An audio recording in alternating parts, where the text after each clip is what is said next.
Well, it appears as though Jill Informed needs to make a formal apology. Remember last week when I was making fun of Carol's friend? Just to refresh your memory, this is what I said. Carol is really talking up this guy from Chicago that she's fixing up with Tinsley. Well, he created a business where it's all these promo codes. And Tinsley's like, oh my God, that's amazing. And all I can think of is, you mean like Coupon Cabin?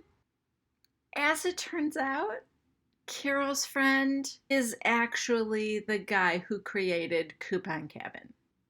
Oops. I apologize. I now feel the need to reach out to Tinsley. So, Tinsley, girl, lock that down.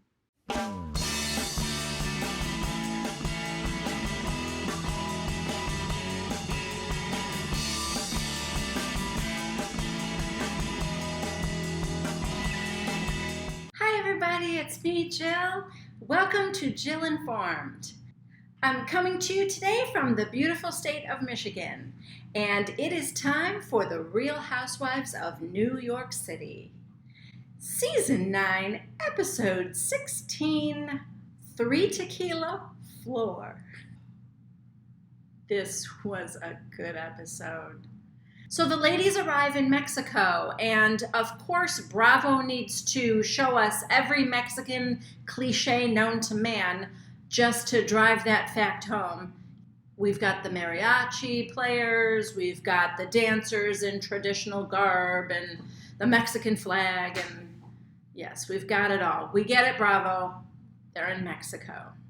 The show opens with the motley crew walking through the airport and Bethany delightfully telling us how she's been vomiting all morning and has the flu, and somebody's got diarrhea, and Ramona. Whoa! Ramona looks like she fell face first into a deep fryer. You know she was not going to miss that trip if her life depended on it. That's what I love about her. She was committed to going. They arrive at the villa Bethany has rented, and oh my God, it is everything. I feel like these places just keep getting bigger and better every time these women go on a trip. And the staff is waiting out in front with trays of margaritas for the ladies. And Sonia, oh, I love her so much. Sonia goes up to they're all taking the drinks off the trays, thanking them, and starting to head in. Sonia looks at the guy. There's one drink left on his tray, and he's holding it. And Sonia says, "Is this non-alcoholic?" And he said, "No, there's tequila in it." And she doesn't take it off the tray. She just leans over, puts the straw in her mouth, takes a big sip from the straw, and goes, I can't because I'm not drinking," and walks away. Oh, Sonia, so good. Then we have the worst who gets what room that I have ever seen on any franchise, any season, ever before. Ramona and Sonia go running around to try and find their room, and Bethany was not having that. So Bethany wanted everybody to pull numbers out of a bowl. As if she planned this perfectly, Sonia and Ramona got the last pick. Anyway, this whole fighting thing goes on and on. This is ridiculous. These are women in their 50s, 60 even, who are acting so ridiculous. I honestly could only think to myself, the crappiest room in that place is better than any room I've ever stayed in my life. When that drama is over, they're all kind of sitting by the pool and the beach, and oh, Carol's bathing suit was so cute. I loved it. Bethany comes down to the pool area and sits down, and she's in this really cute cover-up over her bathing suit that's like this lace jumper. Oh, loving it.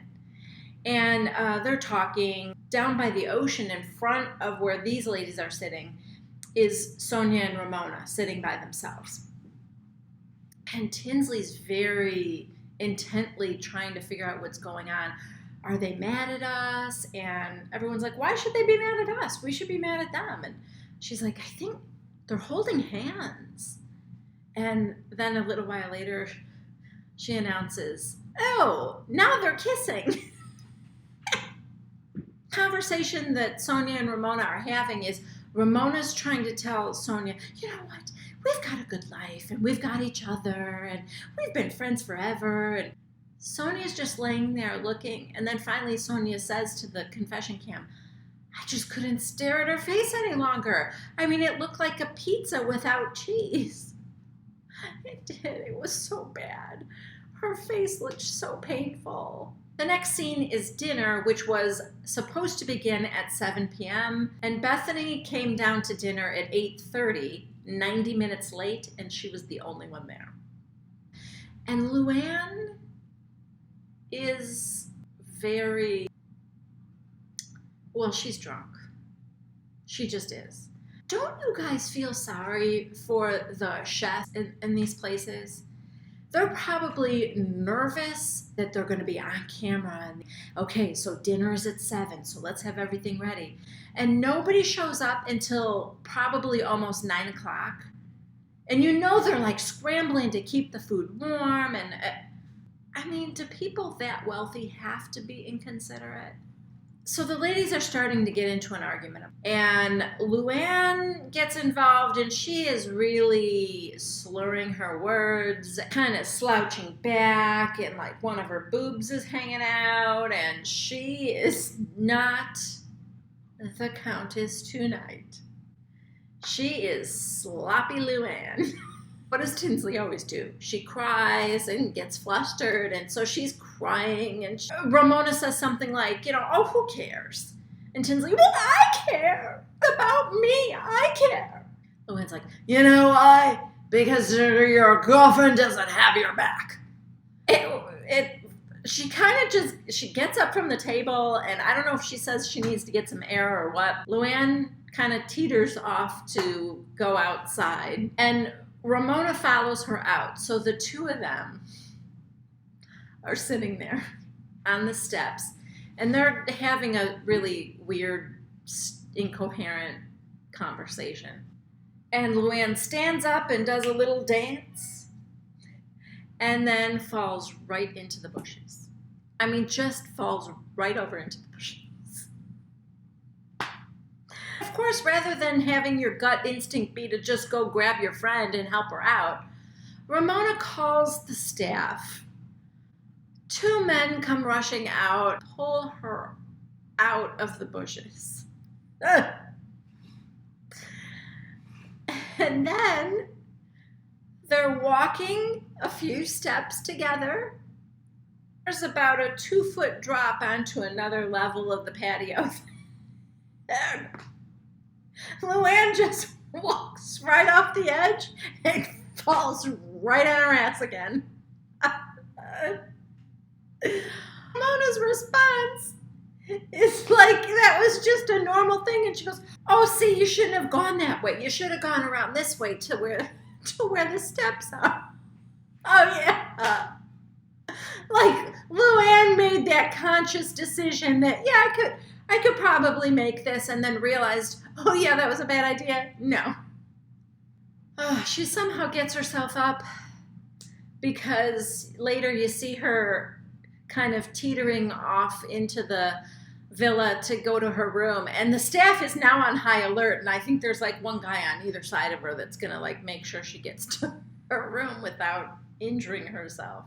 But this was a very entertaining episode, and there's at least one more, if not 2 more episodes in Mexico, so I'm looking forward to that. I hope you guys are too. I hope you enjoyed this episode as much as I did. And please subscribe if you haven't already. Please give it a like if you did, and I will talk to you guys soon. Thanks for watching. Bye.